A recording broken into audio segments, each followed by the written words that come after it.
I lost a window. Hey, Dhaval. Hey, Dean, how are you?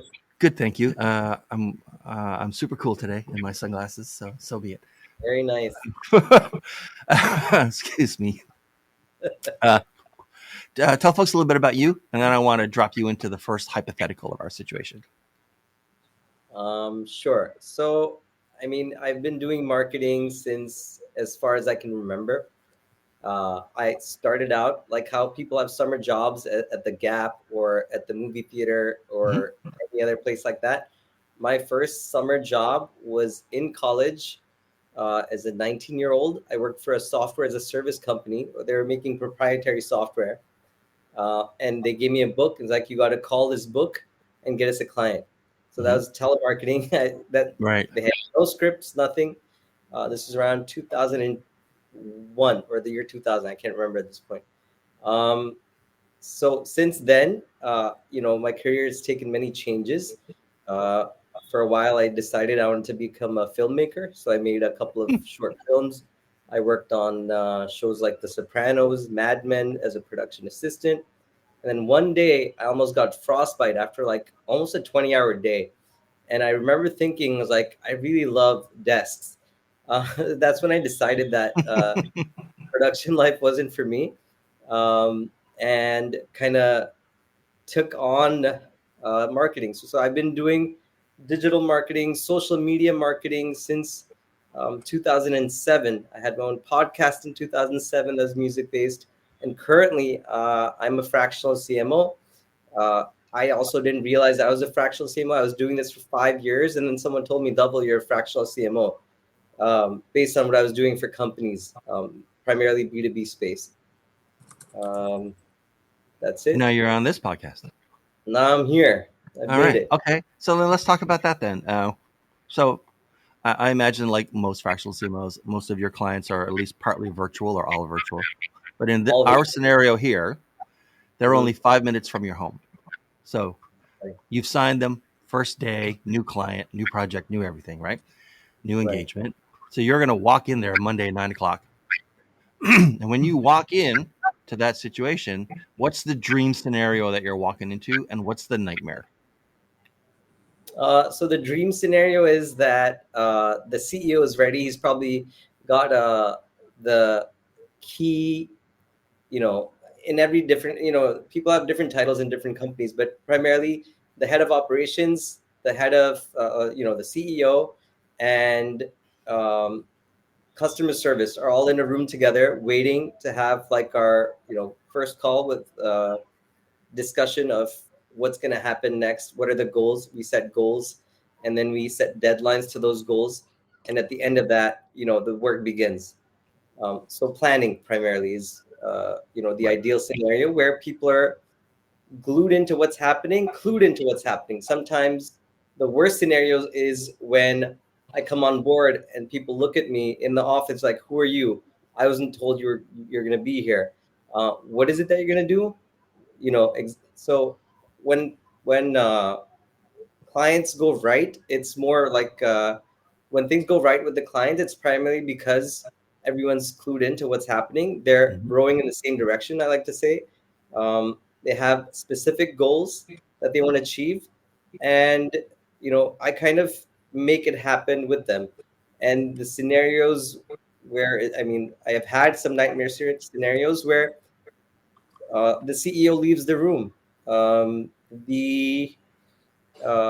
sitting there with a graphic designer, and I'm told, let's make things happen. So that would be the nightmare scenario. Yeah. All right. That's good. Okay. So this is episode 183, and Josh, this is your second time being here. So welcome back, sir. Thank you so much. Tell folks a little bit about you again, and then I want to walk you through the same nightmare dream scenario. Absolutely. So I'm Josh Rockoff. I'm a wartime marketer and technologist in consumer packaged goods, consumer manufacturing, B2B SaaS, and retail. I've worked in growth, distressed, turnarounds, and special situations.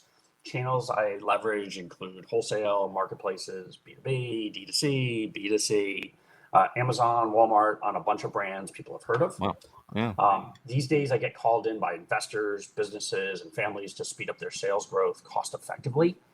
especially when they plan to sell, usually sometime in the near future.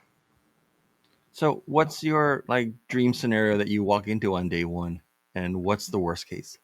So the reality is I've worked in some situations that there is no dream scenario, and there isn't worst cases. I've actually had the opportunity to go into some of the most distressed situations where they have like 3 weeks to live, and so Whoa. it's a different mindset. I will admit, what I really request is to have a seat at the table and to control my destiny, right? Own a P&L, be able to fashion the business that needs to happen. So much of the scenarios that I've worked into are, hey, we need you to take this by the bull by the horns and get this project, moving. In some cases, I had 2 weeks to essentially rebuild an entire technology stack. Whereas in other cases, they basically told me, hey, look, we want you to build an entire marketing department in 4 months, talking to customers, talking to our wholesale channel and to our distributor channel. But after that, you're fired. And so I'm like, wow, that's a great pep talk. But the idea is basically for me, certainly the dream scenario is where you can actually carve out enough of a place or enough of a seat for yourself to be able to enact change and enact it quickly. The counter to that, the worst case scenario is where you have meddling, right? And it's not unusual for boards to want to place Right. get their input in. There's other situations where the CEO and the C-suite are resistant to what you're trying to do. That's not unusual for me. In fact, that's actually commonplace. So I'm a little different than a normal interim fractional role where you're going in and trying to just step into a situation and not ruffle any feathers. The reality for much of what I do, you're bringing me in because that has occurred already. And now you want me to ensure that everyone is, calm, engaged, as well as, moving forward rapidly. Okay, so Josh, that was day one. Let's jump as far into the future as we ever look on this podcast, which is 90 days. Yeah. Not long-term thinkers here. Yeah, of course. It's day 90. You can imagine a scenario where at day 90, you're probably the first ever, or when a company hires a fractional CMO, it's probably their first ever fractional CMO. At day 90, they have a chat with you and they say, like, you know what, like, we brought you in and I understood sort of the general value prop for what you were going to help us with, but the real aha moment for me of you being here was what? People not only are respecting you, but you are considered part of the team. Like, people don't necessarily view you as an interim or fractional. You've also not only completed the assignments that were assigned, you've now built out, you've expanded your role. So the last company I worked on was a company called Camco Manufacturing. The CEO essentially told me up front before I even started that I was going to be there for 4 months and then out. What reality was the CMO was like, you're an essential part of the team that I'm just keep on expanding your scope. And he extended me for 9 months, which was originally supposed to be 3 to 4.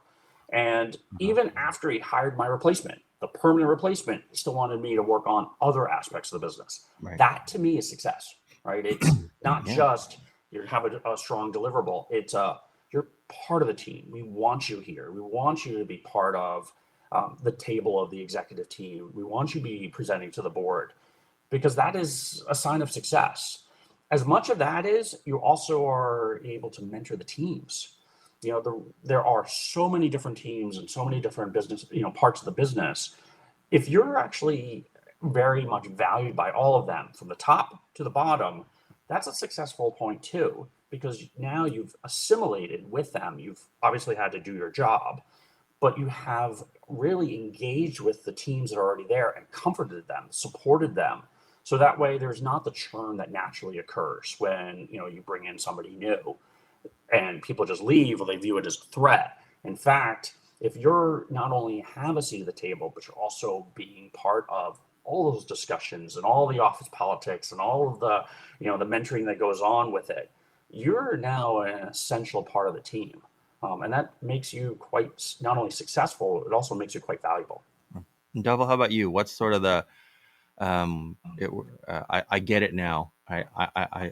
I now I understand what I didn't see before, or I didn't know it until I saw you do it. What's the aha moment for clients typically around like the 3 month mark when they've had some experience working with you? Oh, wait, sorry. Yeah. No, so first of all, Josh, that was excellent. I couldn't agree more with him, because for me, to give a different side of it, achieving KPIs, as simple as that.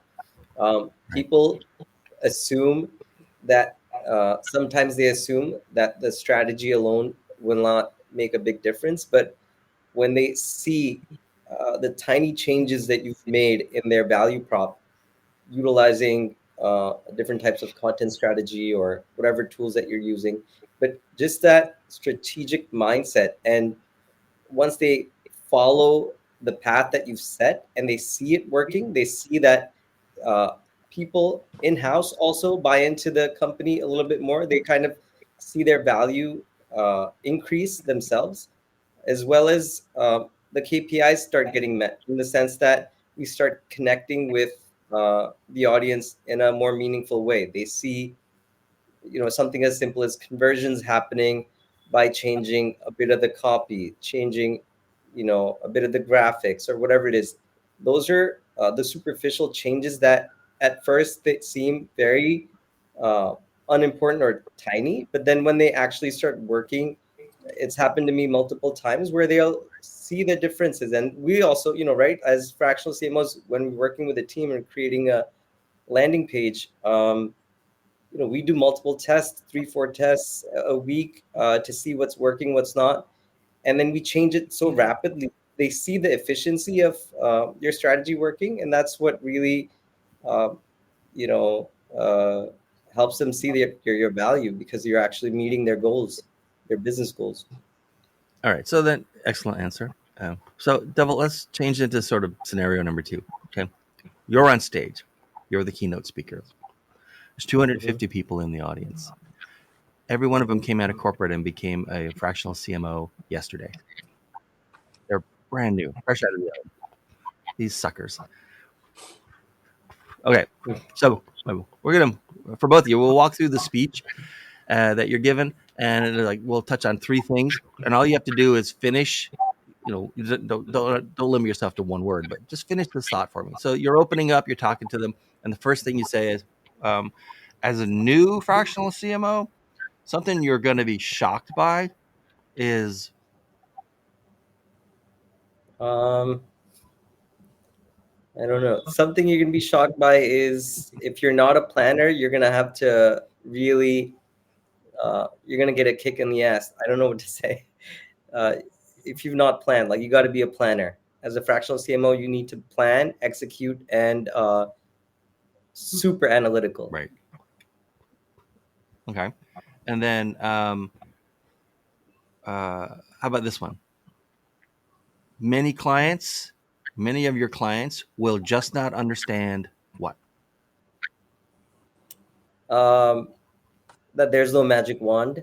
Uh, it takes time for a strategy to kind of evolve and grow, and testing is marketing. We're not There's no magic wand. We have to test especially when you're in a new industry, because a lot of the times as a fractional CMO, you'll work with companies that you'd never thought of before.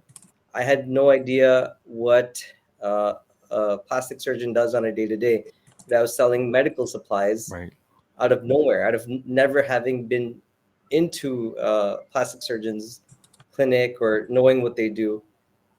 So it takes time to learn. And sometimes the clients will assume that since you're a marketer, you know the tools, you know how to, work Facebook, you know how to work Google Ads, then that you can do anything. But there is no magic wand, and each industry is different. And many times you'll need to coach your client on that reality. Some percentage of viewers just turned off because they really, really want a magic wand. Like they really, really, really want one. All right, and then the third of 3, they're sort of like ushering you off the stage, right? And some intern is saying, "Okay, we're done." And but by God, you're going to make sure that this audience knows one last thing, right? And you're saying, "Look, if I have one lesson for you about getting clients, it is Do good work for your existing clients. radical idea. Keep going. And network. Those are the only two things. I mean, really, I think any marketer will tell you, and maybe Josh will also agree, but it's more like I get referred. Clients that I had 10 years ago will call me today if they need something. I've had CEOs just,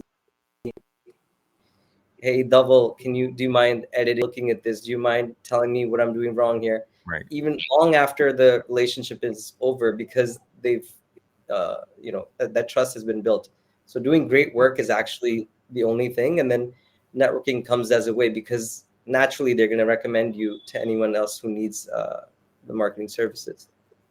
All right. And then Josh, what do you think? Let's start over with the first one. So you're talking to these audience of brand new fractional CMOs, and they all just came out of corporate.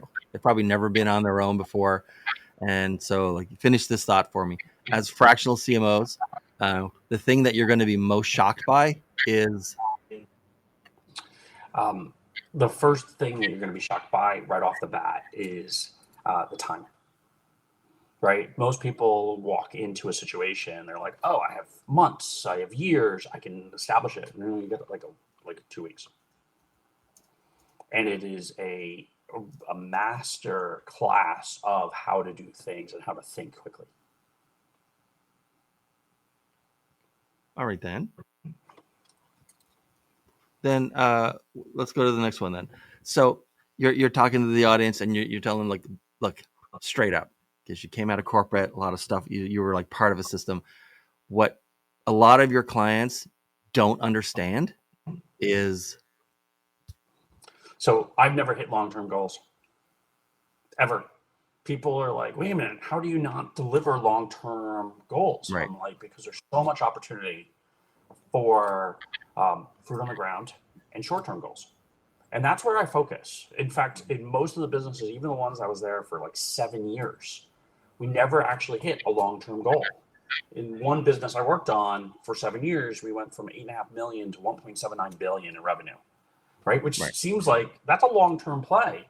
And the reality was we didn't have a long-term goal. We had a fruit on the ground goal, we had a short-term goal, and we had a midterm goal. And that was it. You don't have to have a strategy that's like, "Oh, here's our 5-year plan." Great, do it in 5 years. But right now, here's the opportunities in front of you. Focus on those, get those executed, and worry about the 5-year plan later. Yeah. When I was in sales as opposed to like sales and marketing, I was in sales as an account exec. One manager had a really great concept for that. He said, "Look, if you ever find yourself, you've got an hour in your day, you don't know what you should be doing, just focus on the closest dollar. It's whatever you think you can close earliest, that's your priority. Don't worry about the long-term stuff. Go to the closest dollar, and then the closest dollar, and then the closest dollar." He says, like, it'll serve you well in the long run. And he's not wrong, because in sales, it's very short-term kind of stuff, right? Yeah. And then, okay, so then as you're sort of coming off the stage, but you want to make sure these folks have at least a fighting chance of putting food on the table. And so you're saying, look, my tip for you, if you're going to be to find and secure clients, is this. So we're all marketers, right? Why aren't we doing marketing for ourselves? Talk about your achievements and spread it as wide and long as possible. I talk about the impossible, right? I actually say, here's what people would be consider impossible. Taking a technology migration, a MarTech migration in 2 weeks is considered impossible. Yeah. And I did it, right? And then I talk about it with a lot of people. And people are like, "Wow, that's impossible." I'm like, no, I know, I did it anyway, right? Like, the reality is, if you do something amazing, talk about it. Be a marketer for yourself. Don't just be a marketer for the business you work on. Market yourself. That's the key thing. Now, let's be fair. Not everyone has the same marketing approach that I do versus Dhaval does versus others. That's okay. Position yourself as you would if you were working inside of a company. And that's the best way of basically, or hopefully, getting people to buy into what you do. All right. All right. So, Devil, I want to switch this out. So you're done with your speech. This was a big conference convention kind of thing. So now you're out on the floor with the booth stuff. People are milling around. You're talking to new prospects, like new potential clients. And as you're talking to new potential clients, what do they talk about with you that, marketing related, that you think is overrated? And what do they underrate that you think they would be better off spending more attention on?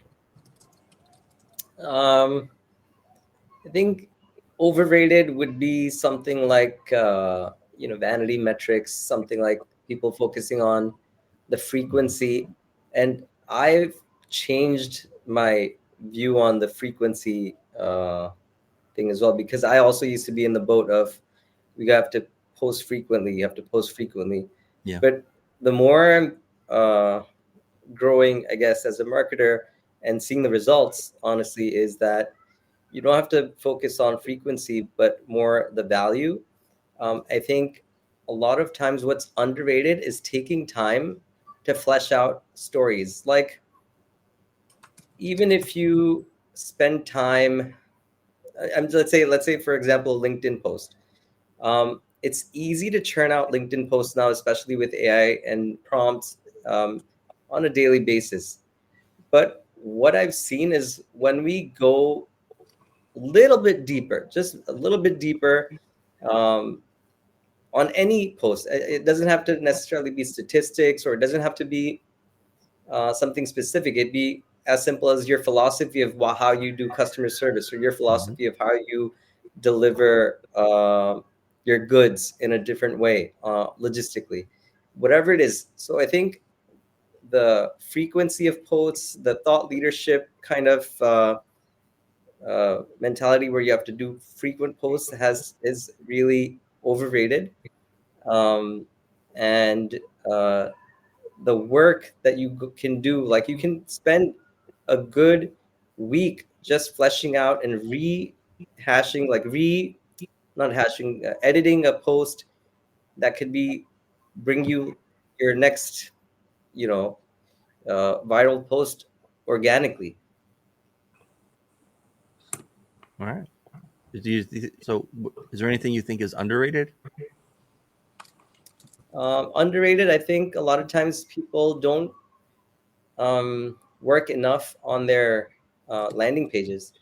To be honest, they think once they've gotten a tagline, or let's say like a landing page proposition with a couple of um, good bullets there, they think they're good to go. But they don't spend the time on editing that. They don't spend time on analyzing it, seeing where if a couple of words here and there can make a difference. So I think primarily, I guess that would be A/B testing, landing page testing is really underrated by clients. As I know, as marketers, we don't underrate it at all. I mean, I live by that, and I think a lot of my success with clients has been due to those landing page A/B testing. Frequently, we were changing landing pages sometimes and these are products that move fast. This is not like like a Rolex or something. Commercial insurance or something. Yeah. Exactly. Yeah. So and then as you're talking to prospective clients, then right, what's typically like a red flag when you're talking to a prospective client, and what's a green flag? Red flags are just I think I'm repeating myself, but it's like when they expect you to turn something around in a really fast manner. I know Josh has been saying like you can do things quickly, but what I've found sometimes is the expectations is that you're getting, let's say, 5 conversions a month, and now you want 50 per week. So that reality has to be there somewhere, right? Like, yes, you can increase the frequency of your sales, but it won't be that fast, and you're gonna have to work to get it. So, and also it's just like in a relationship, and this is nothing to do with marketing, but when you're speaking with someone and you're disagreeing with them in your mind, but agreeing with them just to kind of save face when you're speaking with them, that's a good sign that you're not going to be compatible in working together, if that makes sense. What's a green flag? A green flag is when they ask questions about areas of improvement, they're actively seeking to grow, if they're responsive to new ideas, they seem responsive to your strategy, Right. if they're open to kind of take some time to kind of flesh out your plan. All right. No, good answer. All right. And then Josh, how about you? When you're talking to prospective clients, what do they tend to overrate and what do they tend to underrate for effectiveness? The number one thing that really comes up with overrated is essentially spending money, right? Like the reality is so many people really focus on new customer acquisition. Like, oh, we got to focus on new customer acquisition. We've got to spend money on the paid activities. We got to be all places. We got to be doing paid social. We got to do paid search. Right. We have to do all of that too, because the only way to grow is to get new customers in the door and not to maintain our existing customers. So I actually found an interesting statistic, and I've been doing a anecdotal research for, I would say, roughly about 20, 25 years. If you're spending more than 46.8% of your marketing budget on paid acquisition activities, you're in trouble. Like, there's no guarantee you're going to go under, but the opportunity for it is exceptionally high, which basically means you're buying your customer. All right. And so the big part of that is you're spending money on paid activities. You have maybe huge product catalogs if you're a product seller. And the reality is that doesn't necessarily need to happen. So I point to Karmaloop. This was a business in the streetwear urban apparel space. Mm-hmm. It went from 155 million to 3 million in bankruptcy in 2 years. And the reality was they had 9 million different products in their catalog. They were spending enormous amounts of money on paid activities. And what we did was we did a quick study, and 1.42% of their customer base drove 42% of their revenue. Wow. Right? 9,000 products. That was it. Right? So my sense is, and I think most people would be like, okay, just focus on the 1.42%. And the answer is that's what we did. Right? Mm-hmm. And we were able to take a company that was bankrupt, that had no money, drove it up to 54 million in top line, and sold it in 10 months. And that's how you have to think about things. And that goes to the underrated piece. You have to know your customer. Right? Yeah. You have to know your customer. It's really that simple. In businesses that I've worked on, customer experience is our early warning system. Right? It's hey, here's what's going on. Here are the products or the services that people are complaining about. Here's the functionality that people are really struggling with. It's your indicator of here's where you should be spending your time or where you shouldn't. And that is helpful for most businesses. I don't care if you're a service or business, like you're selling HVAC systems, or you're selling a product, or you're selling both. The reality is by knowing what your customer wants and doesn't, where they're struggling and where they're finding success, it'll make it much more cost efficient for you to plan, set up your planning, set up your projections, your forecasts. But as important to all of that, it also helps you mitigate down the line of overreaching. And what happens most with overreaching, you start spending money on it. And then it's like a hamster wheel. The more you spend, the less the return. And so having that careful balance of here's where we're going to spend some money, but here's what we're going to do from an organic standpoint, from a free standpoint. And then, from a brand standpoint, understanding how the brand should be positioned, where the brand should be positioned, who we should be targeting, or what businesses we should be targeting. Those all help you really define your goals. And then ultimately, right, back to the comment that I made before, fruit on the ground, short-term goals. Focus on those. Yes, long-term goals are important, and they're good for board decks. But at the end of the day, you can be an incredibly successful business by not having long-term goals. And we're getting down to the end of our time. What's a red flag and what's one green flag as you're talking to a prospect that like sets them apart as a maybe this is a good client for me, maybe it's not. I work in a lot of stressful situations, but your role here is to help mitigate that. I've gotten where I was called in on a conversation before I even got the role, before I even knew what the role was, and I was getting screamed at. Like, this guy is terrible. I'm going to hire your replacement. And the person was like, wait a minute, I am the replacement, right? If you're already, Right. unhinged, right, working on this thing, yeah, it's probably a pretty big red flag. So one of two things I usually do, I either triple or quadruple my hourly rate, my day rate, to accommodate for that, because I know I'm going to have heartburn before I start the role, or you simply walk away, right? That's number one. The green flag is really ownership of a P&L, right? It seems simplistic, but the reality is that means that they have full faith and confidence that you're going to be able to do what you think you can do. Right? If they are putting a lot of restrictions on you, it doesn't mean that you have to, be a spendthrift. The idea is, they give you a budget and they say, here's your budget. And if you don't know the budget, you build a budget, right? Here's what I have. Here's what I can do. Here's what the cost of services are. Here's what it is. It doesn't mean you just start spending money either. This is where, like, knowing your customer and having a good understanding of who you're targeting and what you're targeting and with what tools you're targeting with. But at the end of the day, having that sense of ownership does go a long way, because they're not going to put the amount of faith in being an interim or a fractional if they don't have that level of confidence. And that, to me, is a really big green flag. Okay, so let's imagine, you guys know, you're in the, this is like a big conference, big hotel. You guys end up in an elevator together. You don't know anything about each other than that you're both fractional CMOs, because everyone here is fractional CMO. And so we'll start with Dhaval. And so Dhaval, you're looking at this stranger, Josh. Finish this sentence for me. Hey, so, we haven't met, but while I've got you here, let me ask you something about being a fractional CMO.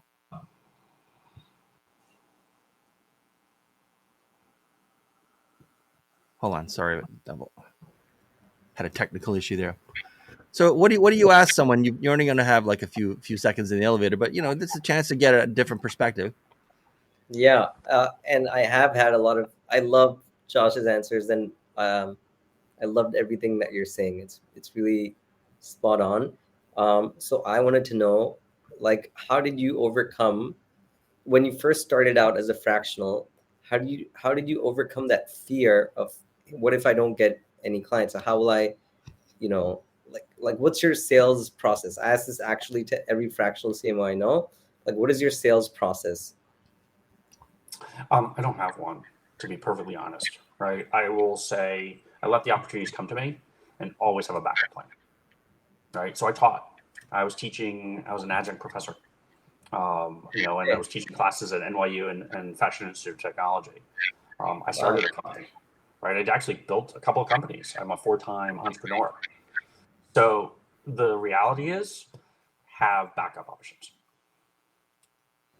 Josh, what's your question for this stranger who you don't know anything about other than he's another fractional CMO? What makes you excited to get out of bed in the morning and go do this? I love the ability. I love the ability to kind of see growth, like finding a mistake, knowing that I can do it, like I can change it for the better, and the reaction I know I'm going to get from the client when they see that, oh, look, this worked, and the self-satisfaction also, that just like knowing, sometimes you'll wake up and you're like, oh yeah, I can change this and this, and it will turn this around for them. And I know it's going to work, and I don't know it's going to work, but I test it and it works, and that's the moment we're like, oh wow, my hypothesis was correct. And then seeing the client's reaction at the end of that too. I chuckle because I used to, the questions change every 25 episodes. So, and I used to have a similar question, but I was a little more blunt about it. Josh, yours is way more polite. I would just say, like, there are easier ways to make a living. Why do this? All right. So let's, guys, this has been great. We got to wind up. So, Josh, who should contact you these days, and what's the best way to get to you? So I put my Calendly link. Most people, you'll exchange 15 emails going back and forth, and some of it winds up at junk, and other places book a meeting, right? Really simple. Here's my Calendly link. There's a 20-minute and 30-minute slots. Book a meeting. Let's get on a phone call and try to flesh it out. Some of the things that business may want me for may not just be the good fit. And in other cases, people may be like, hey, you know what? This is not the right fit. And it actually is perfect, right? So the way I look at it is book a meeting, right? Save yourself the emails back and forth. And it's simple because you don't have to write an email, right? You have to write basically, why are we talking? And you can give me a one line. Need help, right? That's sufficient enough. And it also allows me to prepare in advance. Sure. The people who should contact me are people who are either looking to accelerate their growth and do so in a shortened time frame. Much of what I do is essentially extreme growth, right? Now, when you're a $1 billion company, people are looking at it like, oh, well, can you go to 2 billion with the same tactics that you did from 10 million to 100 million? And the answer is surprisingly yes, right? Much of the answers I've shared today are about how to accelerate growth and do so in a condensed time frame. Now, the reality is from 1 billion to 2 billion, that's like an inflection point. And knowing the tactics at 1 to 2 billion is really different. They have a lot of similarities, but they're different in the sense of the timeline to execute. But the reality is, if you're looking for extreme growth, you're looking for somebody who could step in, and be able to start accomplishing things within a week versus 3 months, 6 months, a year. Those are the types of situations that I excel at. Dhaval, how about you? Who should contact you these days, and what's the best way to get to you? So I have my email here, begin at DPM, so that's the best way to get to me right now. Drop a line, and we can set up a meeting. Any company, any B2B distributor, manufacturer, supplier can contact me. Those have been my, I guess, sweet spot. Those are the companies that have seen the most growth when they hired me. Sometimes quickly, sometimes over the course of 6 months to a year. And anyone actually who also wants to build their in-house marketing team. So a couple of the scenarios that I've really done in the past few years have been where I assembled an entire rockstar team, and it's been some of the best people I've worked with in my life, to be honest. Create a rockstar team that becomes like a machine. So even after I'm out, it sustains, the growth sustains throughout the life cycle of the company.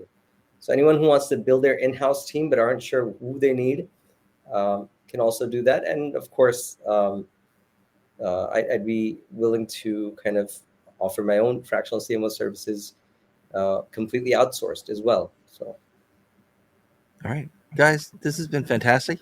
One of the longer episodes we've ever recorded, actually. So you guys are both very chatty. You've had So a perfect amount of coffee. And Josh, thanks for coming back. I just did a quick check, and it was almost exactly 1 year since we recorded the other episode you were on. It was so much fun, and really do appreciate the opportunity. Yeah, great to talk to you guys. All right, so thanks guys for being here. Thanks everyone for watching, and we'll catch you in the next episode. You're probably watching this in a clip, and see you next time. Bye.